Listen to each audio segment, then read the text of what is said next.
They're staples on the pod now. Welcome back to Salty Bulldog to preview the Centenary Game.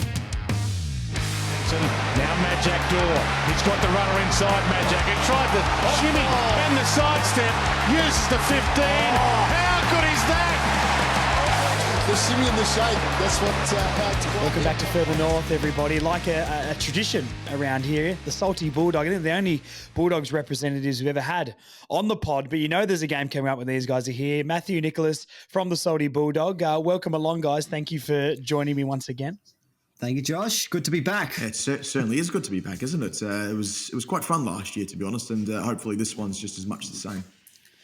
Well, look, always lots to talk about, especially on the North Melbourne end, unfortunately, and it's usually more negative than positive. But look, I'll go to you, Matthew, first. Give me a little rundown on where the Bulldogs are at for you. We chatted earlier in the year in round one, and we didn't know what to expect realistically. What are you thinking now for the Doggies?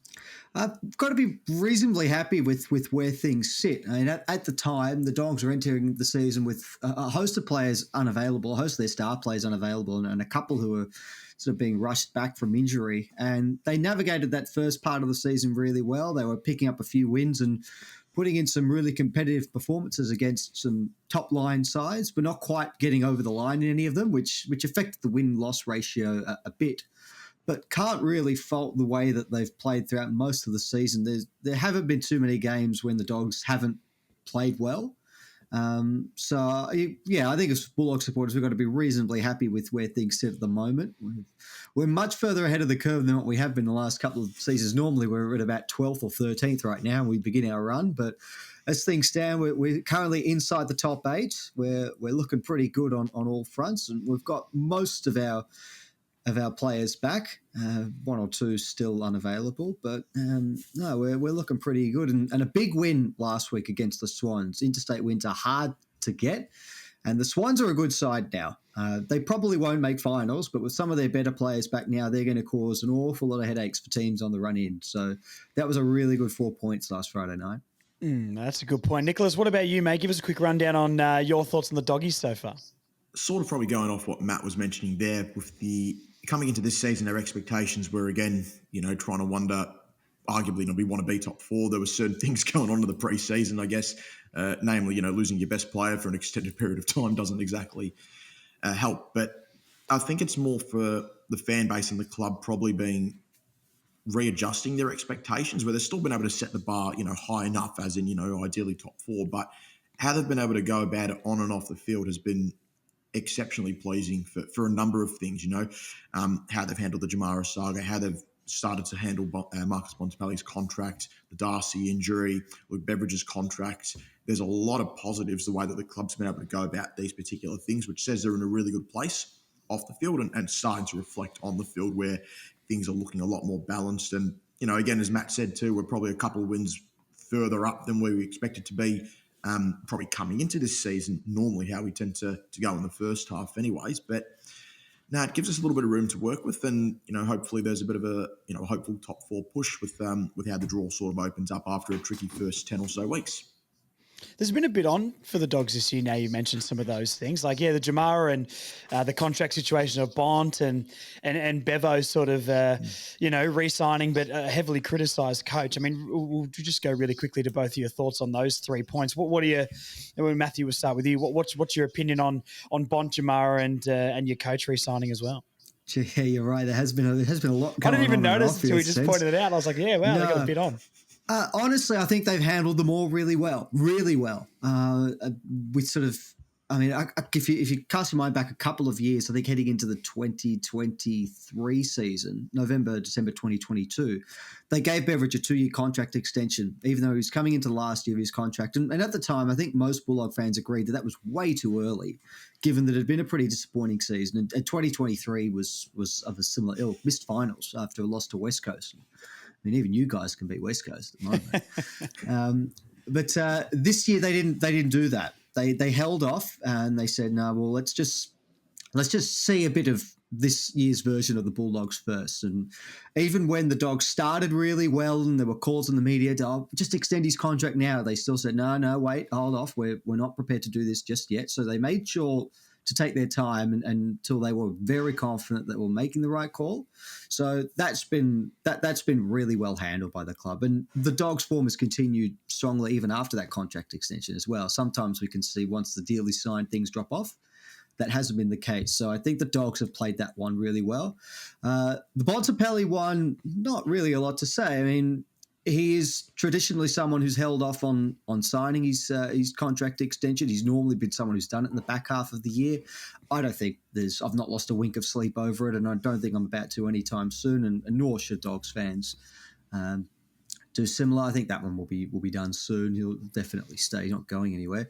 The Jamara one is clearly the messiest of the three, and I think even despite that, the Dogs have still navigated that one well. They initially tried to make it work as best they could in terms of allowing Jamara to be at the club while he dealt with whatever issues he was going with in off-field sense.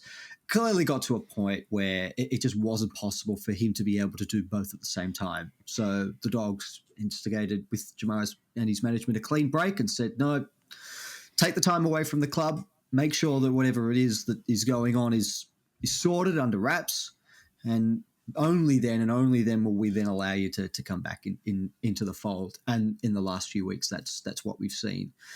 So they've really tried to make it work. It's a very difficult and complex situation, clearly. But I think and he's back at the club now and has spoken publicly and sounds like he's in a much better place than what he was certainly at the start of the year. So I think they're on a good pathway with that. What happens from here? Well, who's to know? Only time will tell. Nicholas, as a Dogs fan, do you want Jamara to play for the club again, or do you think it's best they move on?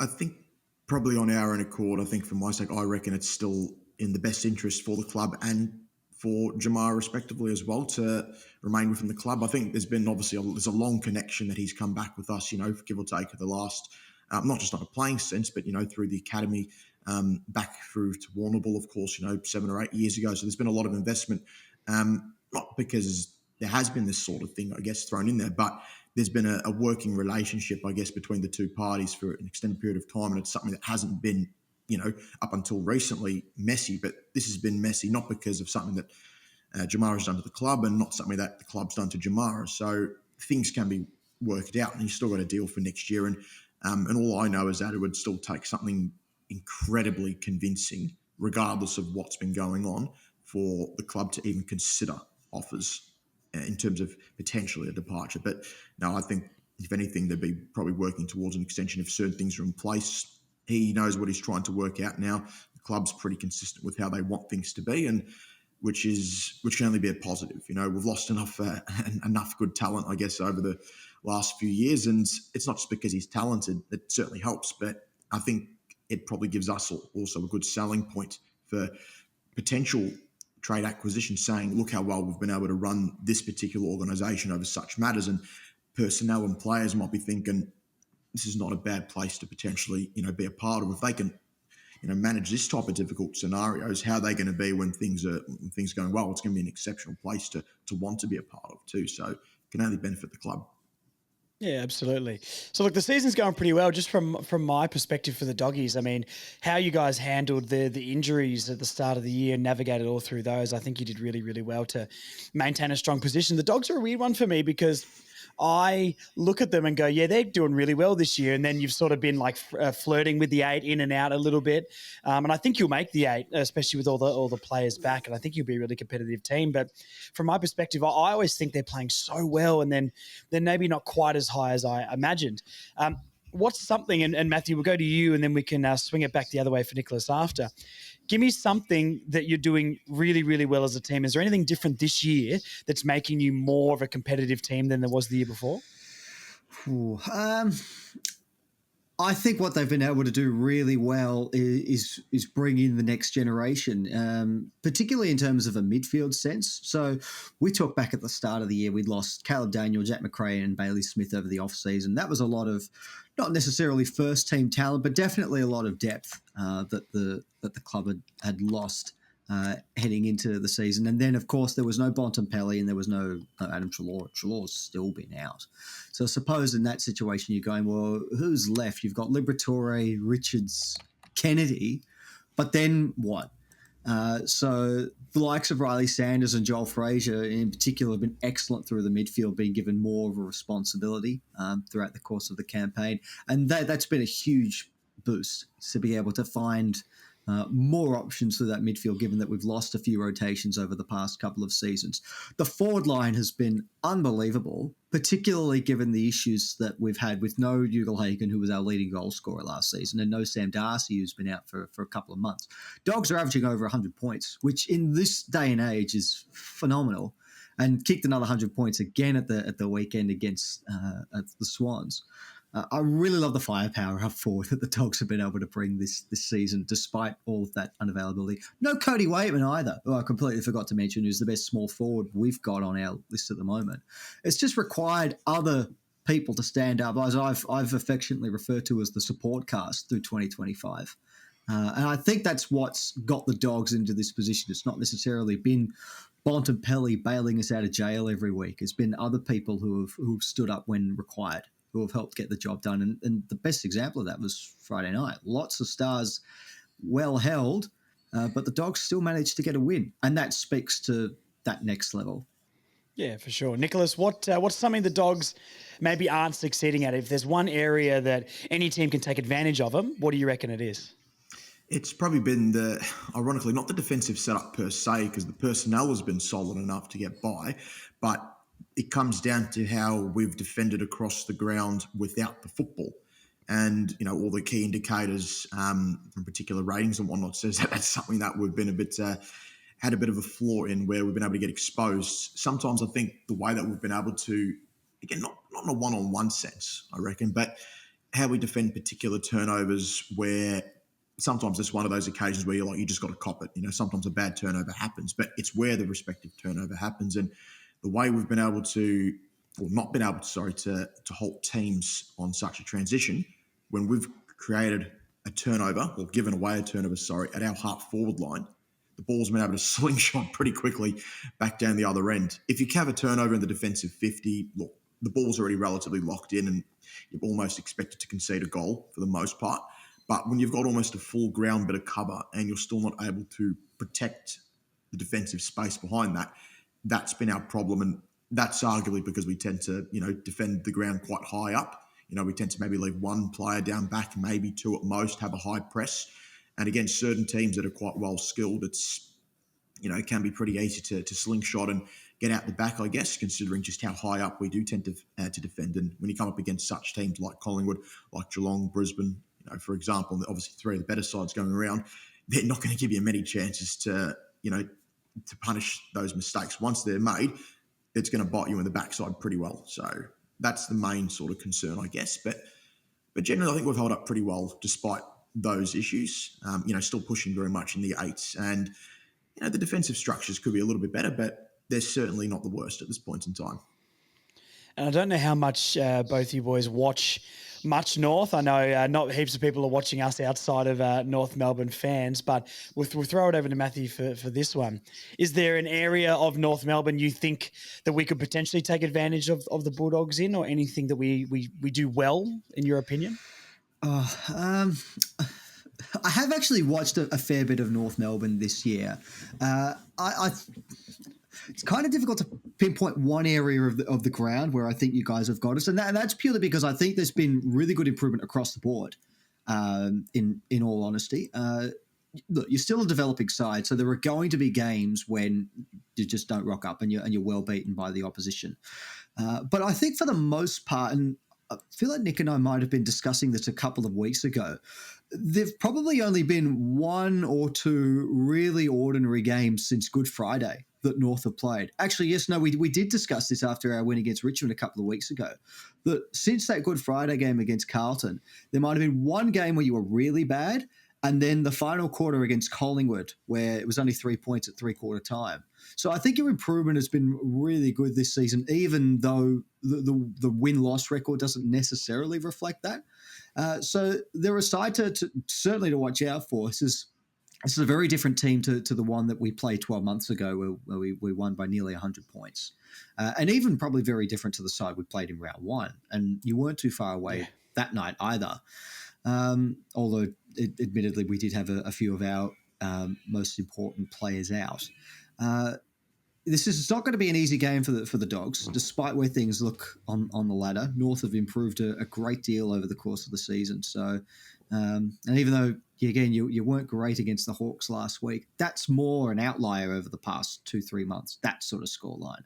I don't know whether you see it differently, Josh, but yeah, just from what I've seen of North, there have been some very good wins. There have been some very good, there was a lot of near misses as well. No, 100%. I mean, my whole podcast I did after the Hawthorn game was trying to get fans to chill out a little bit and not lose their heads after one game of football. I think you're totally right what you said. That us getting smashed is the outlier compared to last year, where us competing was the outlier. And I know we're fans and we're emotional and we're always going to have that reaction. You know, as a fan base, I've described us going from complaining about losing by 70 to complaining about losing by 7 to complaining about winning by 7. And if that's not progression, I don't know what it is. I agree. We've improved massively this year, even though it's not where we want to be, just because we want to overlook maybe what I think we need to overlook what happened on the weekend, because I think it's the outlier, and a lot of fans can take that as accepting mediocrity. And I think that's a ridiculous way to take it. I think that's understanding the progression and seeing how it's changing. So, you know, that all being said, I'm very nervous going into this one because I think the Bulldogs notoriously have touched us up, maybe regardless of round one where we competed pretty well. I'm nervous going into it. I'll throw this over to Nicholas. Is there an area for North that you still see us having a big weakness in and you think you can take advantage of? It'd have to still be, in terms of a weakness that we can expose, it would probably still, unfortunately for your sake, be the key defensive stocks. I know that Toby Pink's taken a couple of decent scalps too in recent weeks, which has been a credit to him. To be fair, I'm still surprised to some extent that it's taken a little bit of time for them to throw him down back, and he's been pretty admirable. But with the certain sort of key forwards that we possess at this point, it's an area that we can, no doubt expose, I think. And it's an interesting sort of projection because there's other end of the spectrum. North Melbourne's got some handy medium forwards, of course, small, medium types, which we've been a bit tricky, I guess, for our sense to be able to contain across the course of this season and even at points last year too.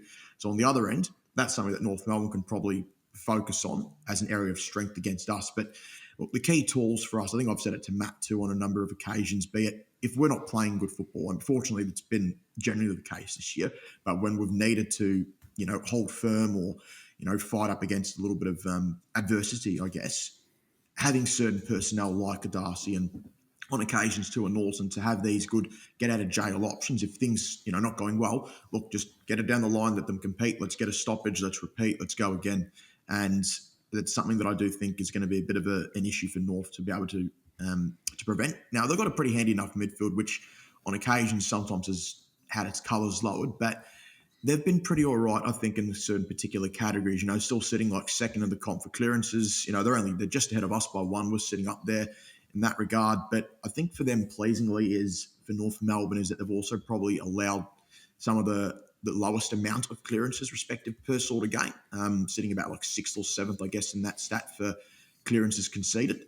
Whereas you compare the other way around, you look at Greater Western Sydney and you look at West Coast and as well as Geelong, ironically, they're teams that have actually conceded a lot of clearances, which gives away a lot of ball or easy ball going inside 50. So that's something that sort of North Melbourne can, use something as some sort of like confidence, I guess, for their own abilities, especially as we're a territory-based team.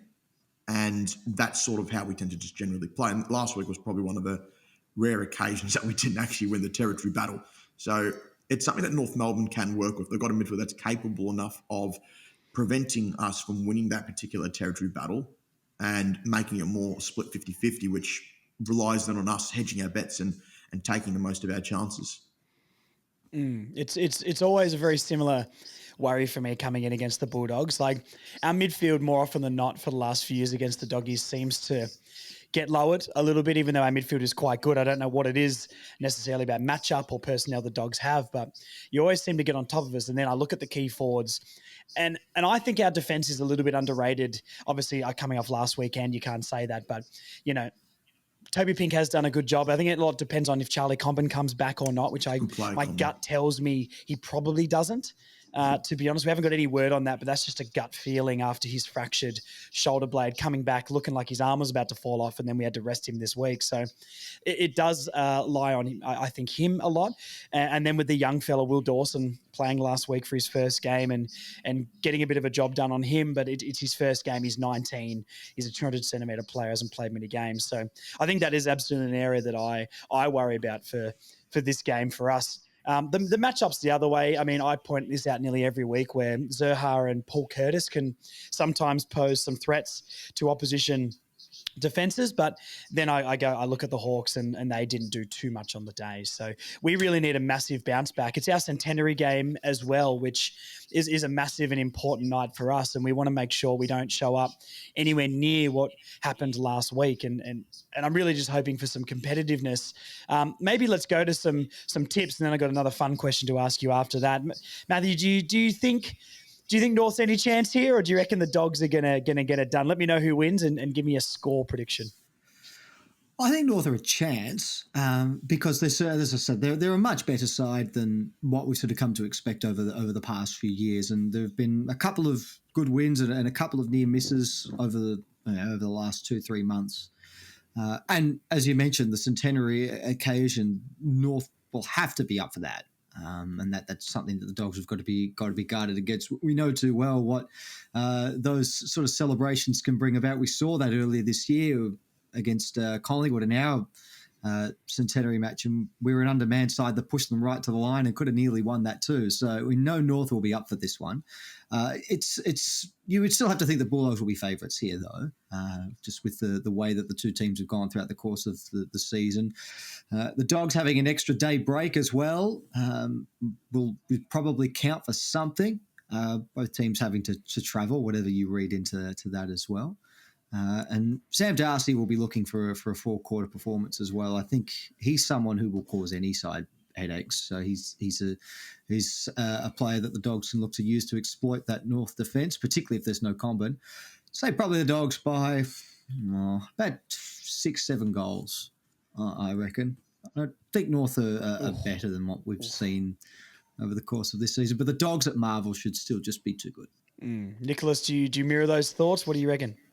Yeah, for the most part there too, Josh. I think even for our, as much as there is your occasion, of course, with the Centenary match, we've also got our vice-captain's 250th game as well in Liberatore. So our own reason for celebrations in that sense too, again. So, look, had our colours lowered a little bit in the midfield last Friday against the Swans, again, very good midfield, and it's something that the boys will be probably raring to go and to look to rectify, I reckon, in this sense. And it's still something that, doesn't speak poorly upon North. I see from again how this year's gone, and probably from how the last half or the second half of last year's come around.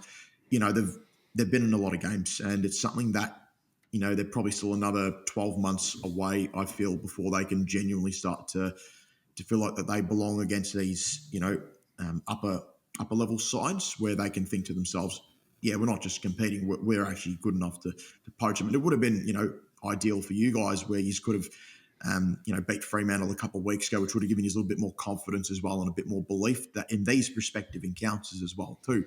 But some of those things do take a little bit of time. But no, look, I think I have to probably agree with Matt around the 6 to 7 mark. If we decide to flick it on, turn it on, I guess, and then it could get a little bit astray. But I don't think, regardless of what the margin would be, that it should take away from where North has come from for this respective season too. Yeah, for sure. I think that's fair enough. I'm trying to think there's two sides to this for me where we need to respond. And if we respond in the way that we have done, maybe in the last couple of months by that Hawthorn game, I think we can keep it pretty close. But I don't know. I think we're starting to get a little bit banged up. There's a lot of injury concerns with us coming into this week. I think most of them will be okay, but regardless if they play or not, doesn't mean they're at 100%. My gut's sort of telling me in this one, my head is saying maybe 5 or 6 goals. To be honest, we consistently get touched up by the Bulldogs, with round one being a little bit of an outlier. So I hope we can be really competitive on our 100-year celebration, and with all the festivities and wearing the jumper and all that sort of stuff going on. I hope we can maybe keep it within 2 or 3 goals. But realistically, the Bulldogs just always get the better of us, and they're a bit of a matchup nightmare like the Hawks are to us. So, I might go around the 5-goal mark, to be honest. I think we go down by about that. And look, something I've tried to reiterate on this podcast to a lot of the fans as well, and for those who are listening are, there's certain teams that I'm not too fussed about winning against at the moment, and the Bulldogs and the Hawks and teams like that are some of those. And it's just the level of competitiveness, and I'll take last week as an outlier. But this week, even if we do go down, we need to be competitive and play the way we've done the last couple of months. That's more what I want to see. And then when we come up against the D's and the Tigers and the Saints and all the teams around that sort of level, they're the ones that I'm looking to beat to make me sort of happy. So, look, unfortunately, maybe North don't get the choggies in this one, but we'll see how we go. My last question before we finish it up, guys.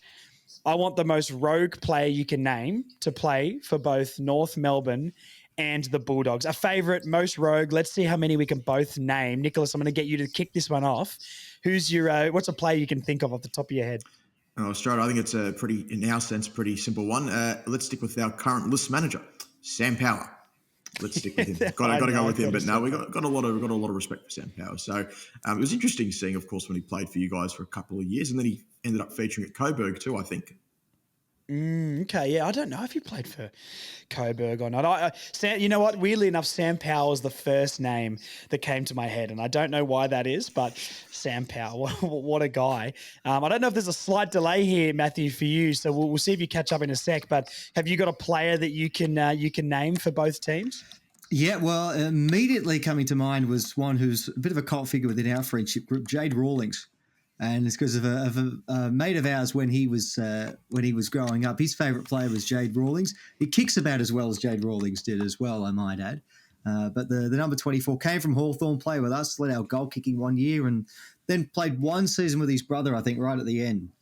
Yeah, Jade Rawlings was the one I thought of as well. The three, obviously the only other very obvious one is Caleb Daniel. They're the three that I could think of, and other than that, I tried to do some research, and I'm an old man. I've never used ChatGPT before, but my girlfriend loves it and always uses it to diagnose all of my weird medical things, right? And says that I'm dying. So anyway, I thought, look, ChatGPT is meant to be this smarter version of Google, right? Let's go on there and see if they can tell me who it is. I typed it in, and it gave me, it has no clue what it's doing, mate. It gave me like Martin Pike, Cameron Mooney, and all these other names like that. So I don't know what's going on with ChatGPT, but the real brains of this operation are the fans. If you're listening on YouTube, please comment down below and tell me, can you think of any more rogue players? There's a lot of older listeners listening who always tell me about players from the 80s and the 70s. So let me know about those. And if you've got any from the modern era that I have missed or we have all missed here, please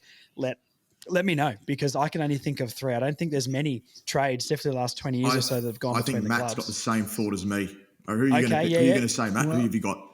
Well, I've got 2. I've got a rogue and a one from yesteryear. So the rogue is Nathan Hrovat, who it was on the Bulldogs roster in 2016. Didn't play in the Premiership, but played a few games that season. Then was traded to North Melbourne. Did he play in the Premiership? No, he didn't. VFL Premiership, but he was very handy. Surely not. No. Unfortunately for his sake, we liked Hrovat. The one from yesteryear, though, one of the greatest players of all time, Gary Dempsey, who's in the Bulldogs team of the century. I'm not sure if he was in North's team of the century as well. And over his career, he had 13 top 10 finishes in the Brownlow. So he was a remarkable ruck. What years are we talking about here? Well, 1977 to 85, I think he was with you guys. Yeah, and played in the late 60s. I think he was 1969 to 77 with us. Okay. Yeah, well, no wonder I don't know. Look, all the North historians out there are listening. I apologise. I'm a real fan, I swear to God, but I'm only 30 years old, so I didn't watch him play. There's one more. Jose Romero, of course. Oh, geez, that's too deep for me, mate. Give me a rundown on his career. Oh, he's a bit of a scragger, wasn't he? He was almost like akin to another Liberatore senior, wasn't he? I sort of think the way to describe Jose, he was a combative sort of footballer, though, wouldn't he be, Matt? Obviously, we probably got the best out of him, I think, towards the mid to late 90s and whatnot. But he was still a pretty handy footballer, I think, for North, from my recollection. Again, I'm not much younger than yourself there too, Josh. I'll be turning 29 in the next couple of weeks, actually. So this is going a little bit back for the both of us, I feel. What years did he play for North? What did he play for North? Let's have a bit of a check. I wonder. Let's have a quick suss, because there's been a bit of some other things too. Where is he? Jose Romero. He ended up playing 89 games for the Roos, 122 for the Dogs. He was respectively at North Melbourne between 1988 to 1994. Wore the number 36 and number 1 in his final 2 seasons at the club. For North, that is, respectfully. And it looks like he maintained 36 for us for a large chunk of it by his first year with number 11. It's interesting how this sort of thing tends to roll back, doesn't it? We're going deep into some North Bulldogs lore here. I've never heard of him before, to be honest. So, yeah, look, I'll be shocked if there's many more than that. I'm sure there's ones from the 70s and the 80s, early 80s and that sort of stuff that we don't know, or even before that. But, look, if anyone out there can let us know, please put it down in the comments below. Thank you for coming on, boys. We might finish it up there, but Matthew, we'll jump to you. Thank you for coming on. Any final words, anything you want to promote? Just give me some sort of spiel here, mate. Let's finish her up. Yeah, well, the Salty Bulldog podcast, it's available wherever you get podcasts, so be that Spotify, Apple Podcasts. I'm sure there's other places as well. There always are. Our social media channels, Twitter, Facebook, Instagram, our website, www.thesaltybulldog.wixsite.com/home is where we write our articles. We did publish a piece last week ranking Marcus Bontempelli's top 10 games for the club, celebrating his 250th, and we'll be doing the same with Tom Liberatore this week, who plays his 250th game as well. So keep eyes and ears out for that, Bulldogs fans, and for North fans who are curious, that'll be coming out during the week. Well, I would say if you can do an article on the top 10 Sam Power moments, maybe North fans can get over there and see what it's all about. Nicholas, anything from you before we go, my friend?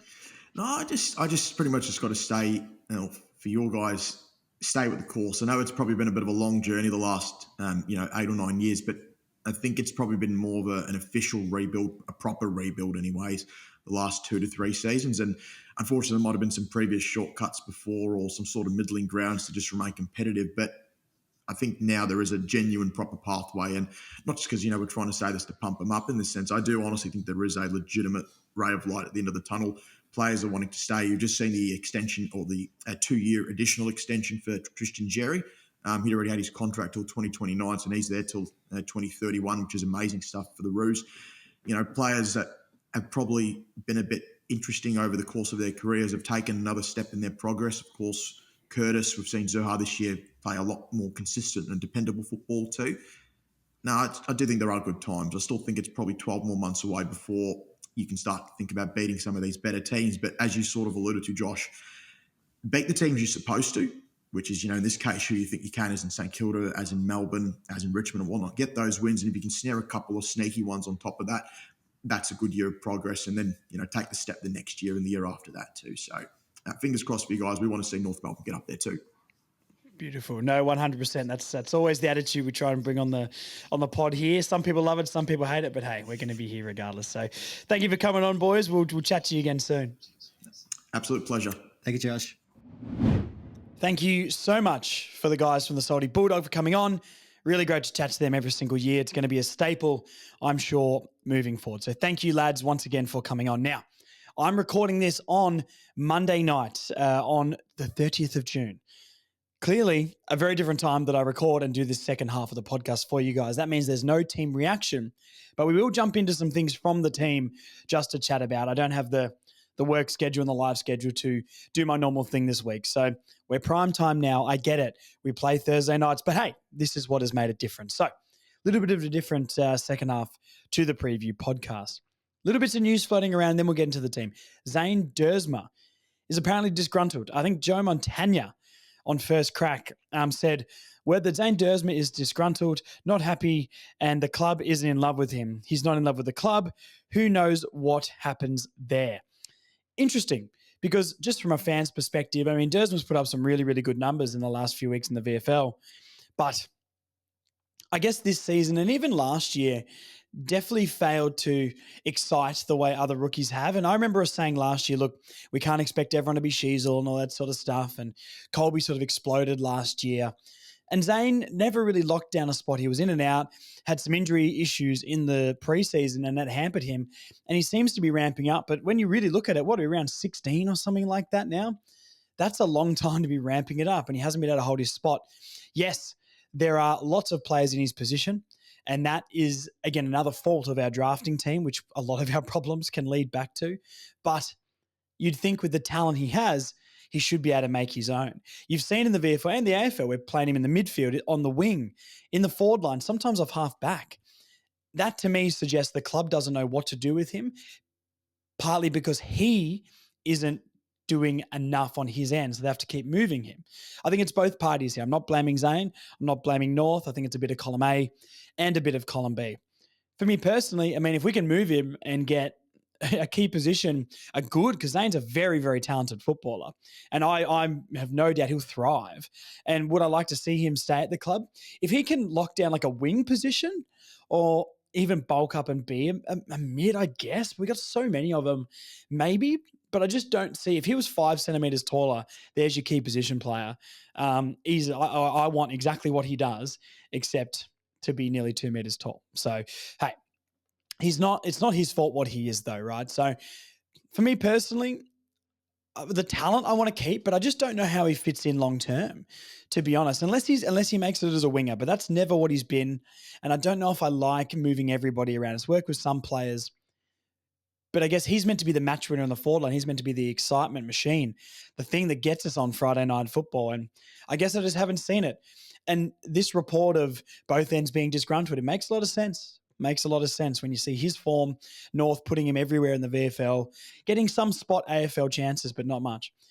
If this doesn't work out, I think it's a massive failure on our drafting team, Brady Rawlings and co. I'm sure there's more. I'm not just trying to blame Brady, but, we all said when we drafted him, I wonder why he's coming in when other players were on the board, small forwards and key position players that we need way more. We're taking the talented guy, yes, but that doesn't always work for me. I know other people disagree with that, but not for me. So anyway, we'll see how this plays out. If he can be a really good trade piece for a key position player or a player we're desperately in need of, a more experienced player, I think that wouldn't be too bad of an idea. But hey, we will see. Injury worries down at North Melbourne. Now, there's so many injuries. I'm going to a little list here, so apologies for looking down while I'm recording this. There's 6 players really with a lot of injuries this week. Harry Sheasel had scans on a shoulder, but I think that's basically been cleared. I think as long as he gets on the training track in the next couple of days, I think he's going to play. I think most of these guys will play. Elmac went for scans on an AC joint shoulder injury.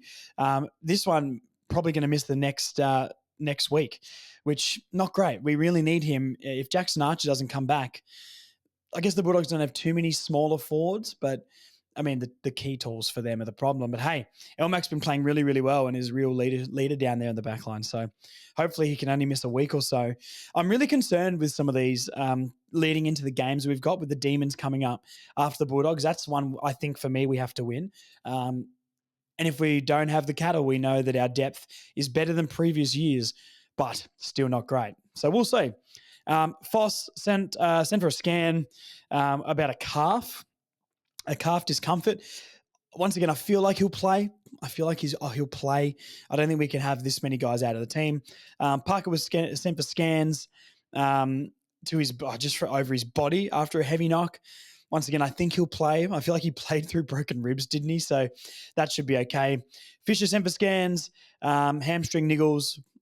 Look, I can't believe they didn't play Fisher in the forward line for that game. He kicked a great goal at the start of the game against the Hawks and then sort of went everywhere. So, look, I want Fisher in this team. I think he's been all right, and I think I would really, really want to see him play forward, him and Constanti being those buzzy small guys down there. But, hey, if he isn't in, it's probably a guy we can replace a little bit easier. And Wardlaw's concussed. So, Wardlaw has concussion. He will not play, hopefully back for the Demons. But then again, I mean, he hasn't been fantastic, to be honest, in the last month. So that's one for an eye on. Now, this leads us into the team selection, okay? Who comes in? Who comes into this team?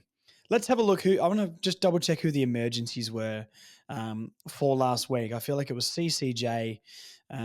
Will Phillips, I think, was an emergency. Let's have a look here. Sorry, I'm just loading it up on the screen. And for some reason, this is being incredibly slow. All right, I'll look at my phone if this is not going to work. So, look, I don't want to make too many changes.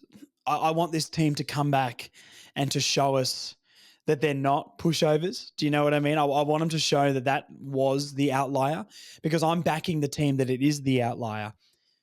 But there's plenty of fans right now who are doubting all this sort of stuff. So, who are the emergencies? Phillips, Harvey, Coleman, Jones. Okay. Okay, Wardlaw's not playing. Phillips is the obvious one, but I just don't think he's going to play. If he doesn't play this game with Wardlaw out, you know he's 100% gone. I would bring Phillips in. I'm almost on the train of giving CCJ a crack. Where you would swap it out for, I don't really know. The Dogs are overly tall, so our backline, I think we remain with Pink, I guess Logue and Dawson. Does Charlie Coleman come back? I'm not too sure. I almost would say don't bring him back and try and get him in for the D's game, which is a much more winnable one, because I want him to be okay for the rest of the season.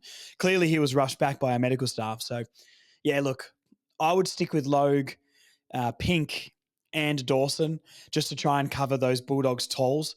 Who, I mean, geez, you almost got to give Pink the job on Darcy, even though, look, I hope Darcy is added to the Pink Pony Club, but my God, that is terrifying. As for the forward line, I mean, Darling, he probably plays, doesn't he? He probably plays, but I'd almost be inclined to throw CCJ in there for that forward ruck combo. I said on the podcast I did with Chief that I don't know if CCJ is going to make it, and I'm not saying that he's the answer. Bring him in. I'm more just saying he's played well, and if we want to mix it up, he's a player that we could potentially try, because apparently he's been doing really, really well in the VFL. But his prototype of player is exactly what we're missing. English, I guess Lob might go in there a little bit. It'll be an interesting dynamic with the matchups for the Bulldogs, I think. So let's wait and see. Other than that, Cooper Harvey, I just don't know where Cooper Harvey gets a shot in the team, to be honest. I mean, all word is he's played off half back in the last couple of games in the twos. So if McDonald goes out, does Cooper Harvey come in? Does Zane Dersma come in and squash all of the rumors that are going around?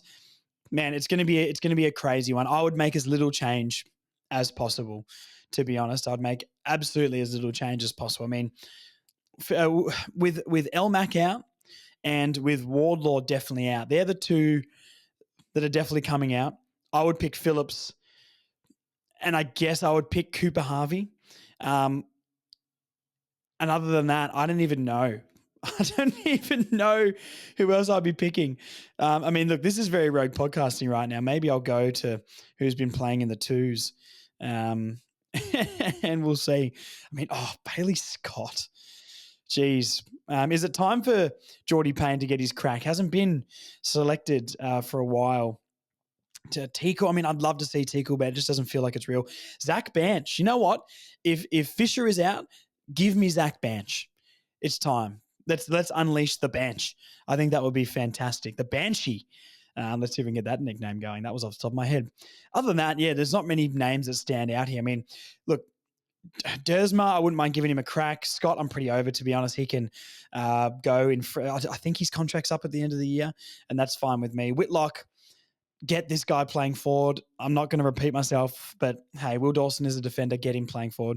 Yeah, there's not too many more I would do. So look, put down below, one, what you think of the Zane Dersma situation. Would you keep him? Would you do what you can to keep him? Would you do what you can to trade him? And two, give me your ins and outs this week. Elmac and Wardlaw confirmed. Other than that, nothing confirmed. My gut sort of says Fisher will be out too with his hamstring problem. So try and make 3 changes in and out. I don't want wholesale changes. That is not good for the team, and that's not the team we want to be going forward. So anyway, that was confusing. If you got through that, you're a real fan. There's not much more to talk about. Let's tip some games and get out of here. And then we can speak a little bit about the 100-year celebration after we tip. So, look, I did say the Dogs. I'm sticking with the Dogs. I just don't I just don't think we beat them. Even if we were in good form, I probably wouldn't be tipping them. If we were coming off the Carlton win and went against the Dogs, I would have said, yeah, maybe we're a sniff, but probably not. After that Hawks game, you just can't really tip us, can you? So I would love to get a win for our Centenary game. And look, this game is much better than the originally planned Geelong one. So I'd rather play the Bulldogs than Geelong, but hey, I think the Dogs win. Collingwood, Carlton, Collingwood will smash them. Giants will smash the Eagles.